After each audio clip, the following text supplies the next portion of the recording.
वाह जी वाह। सलाम करता हूँ बीसीसीआई की हिम्मत को कि लाइव टेलीविजन पे बच्चे बेच के दिखा दिए और किसी की हिम्मत नहीं कोई कुछ कह दे। अब जब ये काम चालू कर ही दिए तो यहाँ से और कितना गिरना बाकी है। मतलब मैं ये पूछना चाहूंगा, हफ्ता लेना कब चालू कर रहे हो और किडनैपिंग का कब से प्लान है?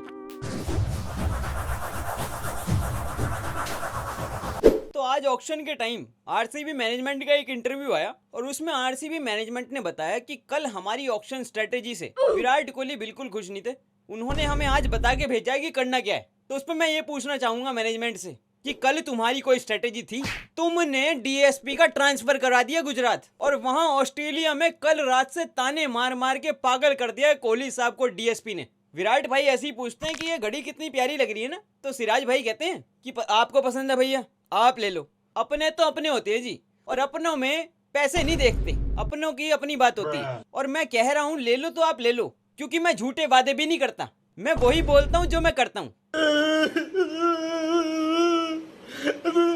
और यही आरसीबी के विराट कोहली और सिराज वाला सेम सीन यहाँ बन गया है सीएसके में, क्योंकि दीपक चहर को ले गई है एमआई। अब जो वो थाला और दीपक चहर की जोड़ी थी वो गई है टूट, और जो हमारे थाला पूरे सीजन में मिला के 4 गालियां देते थे और उसमें से भी 3 देते थे दीपक चहर को। अब बताओ अब क्या होगा? और चलो गालियों का तो छोड़ो, लेकिन अगर किसी मैच में गलती से दीपक चहर और थाला की बैटिंग बॉलिंग एक साथ आ गई और वो मैच होगा सीएसके वर्सेस एमआई, तो ये जो फैंस के दिल टूटेंगे इनको जुड़वाने के पैसे कौन देगा? भोला भाला और जी अपने पांड्या साहब ये तो इस आईपीएल कुछ और ही करने आए हैं। इन्होंने अपनी टीम नहीं एवेंजर्स बना ली है। एक तो पहले ये 5 ही बहुत थे कि अगर आप इन 5 का किसी आईपीएल टीम से मुकाबला करा दो तो बहुत ऐसी टीम होंगी जिनकी ये 5 ही घुटने टिकवा देंगे, पूरी टीम की भी जरूरत नहीं। और ऊपर से अब ट्रेंट बोल्ट और दीपक चहर और आ गए हैं बॉलिंग लाइनअप में। पिछले 6 साल में जिन 2 लोगों की पावर प्ले में सबसे ज्यादा विकेट्स हैं वो दोनों एक ही टीम में, और वो भी बुमराह के साथ। अब जब दीपक चहर अपने एमआई में आ गए हैं तो अब बिल्कुल टक्कर से टक्कर, कंधे से कंधा मिला के पूरी चुनौती मिलेगी हार्दिक पांड्या को भाई दीपक चहर। दोनों में घमासान युद्ध चलेगा कि दोनों में से पूरे साल ज्यादा टाइम इंजर्ड कौन रहता है। और एक युद्ध चलेगा एमआई के बॉलिंग लाइनअप में भी कि फर्स्ट ओवर डालेगा कौन, बुमराह, बोल्ट या दीपक चहर। तो इसका मुझे लगता है कि फैसला अपने हार्दिक भाई करेंगे कि वही बताएंगे कि सबसे पहले बॉलिंग करेगा कौन हार्दिक पांड्या के फर्स्ट ओवर डालने के बाद। झुक के रहना पड़ेगा मेरे आगे, क्योंकि मैं अपने में खुद हीरो हूं, तो झुक के रहना पड़ेगा। जो आरसीबी को सबसे बड़ी प्रॉब्लम हुई थी ना डे 2 पे ऑक्शन पे, वो हुई थी कि अल्जारी जोसेफ कहाँ है? अल्जारी जोसेफ तो लिया ही नहीं। तो जी जो भी अल्जारी जोसेफ जैसा थोड़ा सा दिखने वाला आता उसके पीछे आरसीबी ऐसे भागती। मफाका आया, उसको 1.5 करोड़ का लिफाफा देके टीम में लेना चाहते थे। वहीं राजस्थान रॉयल्स ने कहा नहीं हमने ले लिया है। तो फिर आया लुंगी एंगिडी, उसको तो लेके ही माने कि चलो अल्जारी जोसेफ नहीं, थोड़ा हेल्दी वाला अल्जारी जोसेफ ले लिया है, क्योंकि उसके बिना मजा नहीं आता। दिन की 4000 गालियां कम आती हैं, सोशल मीडिया एंगेजमेंट कम होती है।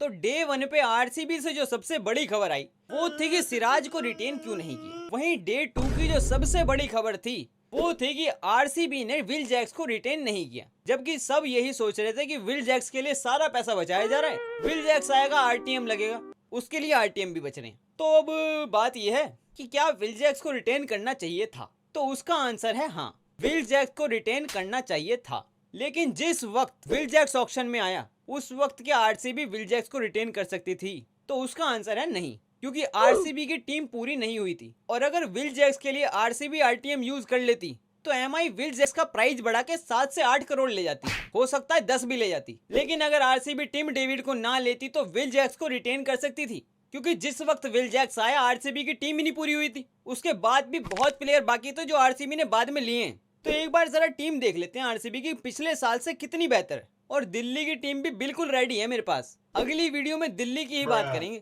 आज देख लेते हैं ऑक्शन में आरसीबी ने क्या किया है। तो अब हम देखते हैं कि आरसीबी की पिछले साल की आईपीएल टीम से इस साल की आईपीएल टीम बेटर है या नहीं। तो number 1 Virat, number 2 Faf du Plessis, और इस साल है फिल सॉल्ट। तो आरसीबी के लिए फैफ डू प्लेसी ने बहुत अच्छा किया है, बहुत अच्छे सीजन गए हैं जितने भी खेले हैं फैफ डू प्लेसी के, लेकिन फॉर्म के हिसाब से और फ्यूचर के हिसाब से Phil Salt. Number 3 Rajat Patidar. Number 4 पिछले साल मैक्सवेल, इस साल लियम लिविंगस्टन। तो पिछले साल मैक्सवेल की परफॉर्मेंस नहीं थी, तो मैक्सवेल का ही जैसा रिप्लेसमेंट चाहिए था कि आए मारे और बॉलिंग भी डाल ले, तो उसका बहुत ही अच्छा रिप्लेसमेंट मिल गया लिविंगस्टन के रूप में। पिछले साल डीके, इस साल जितेश। डीके भाई रिटायर हो गए तो उनको तो वापस ले ही नहीं सकते थे, तो डीके भाई का like to like replacement Jitesh Sharma से बेटर हो ही नहीं सकता था अगर आपको इंडियन प्लेयर लेना था, क्योंकि अवेलेबल थे ऋषभ पंत, केएल राहुल, ईशान किशन। तो उन सब में से जो डीके भाई का गेम लाइक टू लाइक बिल्कुल खेलता है ना, वो है जितेश शर्मा, कि आता है मारता है, चला तो चला वरना अपने घर। तो दोनों को सेम पॉइंट्स। फिर आप बात कर लो, पिछले साल था कैमरन ग्रीन और इस साल है टिम डेविड। देखो टिम डेविड चल गया तो चल गया, लेकिन एमआई के लिए इतनी कुछ खास परफॉर्मेंस टिम डेविड ने दी नहीं थी, और एमआई ने इसको जो छोड़ा है पोलार्ड का रिप्लेसमेंट बता के, तो इस हिसाब से तो मुझे लगता है कि ग्रीन ही बेस्ट था पिछले साल। तो उस हिसाब से मुझे लगता है कि ये पॉइंट जाता है ग्रीन को। विल जैक्स या Krunal Pandya? Obviously Will Jacks, क्योंकि पिछले साल सेंचुरी लगाई थी, 50 भी लगाई थी और बॉलिंग से भी आके विकेट ली थी, तो विल जैक्स। करण शर्मा या सुयश शर्मा? सुयश शर्मा। सिराज या भुवी? भुवी। विजय कुमार या Josh Hazlewood? Josh Hazlewood. Yash Dayal या रासिकदार? आप में से बहुत लोग मेरी बात से एग्री नहीं करोगे, लेकिन रासिकदार, जिन लोगों ने भी पिछले साल का आईपीएल देखा है तो उन्होंने देखा होगा कि रासिकदार ने डेथ ओवर्स में आके जबरदस्त बॉलिंग करी है पिछले साल।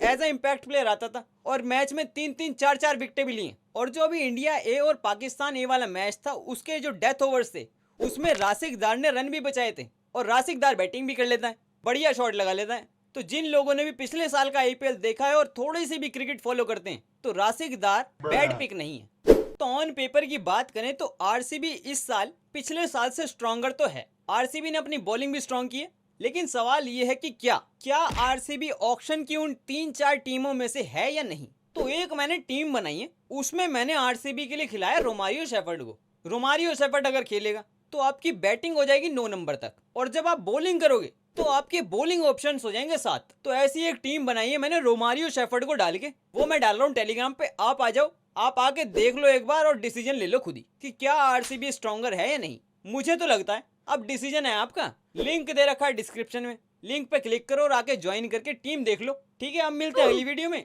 और सब्सक्राइब जरा कर देना यार, क्योंकि 88 के मेरे हिसाब से हो जाने चाहिए थे अब तक, लेकिन नहीं हुए। और अगर आप सब्सक्राइब कर दोगे तो जो अगली वीडियो आनी है वो और भी जल्दी आएगी और बिल्कुल आपके पास ही आ जाएगी, जैसे ही आएगी आपके सामने। तो सब्सक्राइब कर देना। अब मिलते हैं अगली वीडियो में।